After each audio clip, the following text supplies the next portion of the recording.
represents a lung lobule. And so when we look at the gross anatomy of the lung, what we're doing is looking at one of these units here. It's called a lobule, and so this is a lobule here. And this is maybe a little bit off, but it does show some cartilage here. So that's a bronchus. When the cartilage ends down in here, it doesn't do a good job, but I guess you could call those, bronchioles. And since they're going right into a respiratory zone with these, like this little part right here, with it's got a little bit of wall and some some alveoli, would be a respiratory bronchiole, but it immediately gets into an alveolar duct here, which is just the wall is mainly alveoli.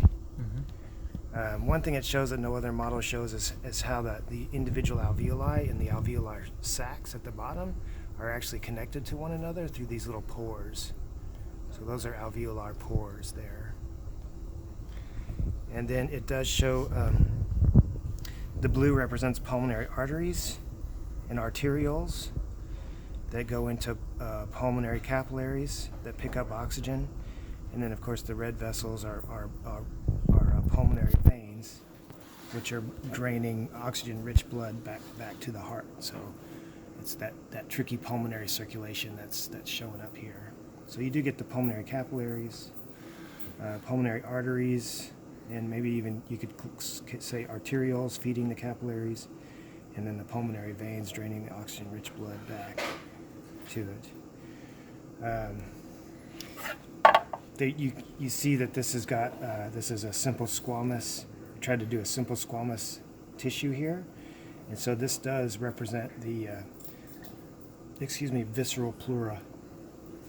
That one that hugs the lungs.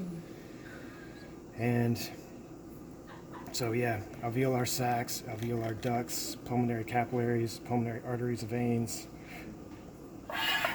It's not very good, but you could say, okay, respiratory bronchiole, because it's a lot of walls, shows smooth muscle fibers around it. Alveolar pores. That's about it. And for clarification, for my sake, what covers this is the visceral pleura. Yeah, which is also represented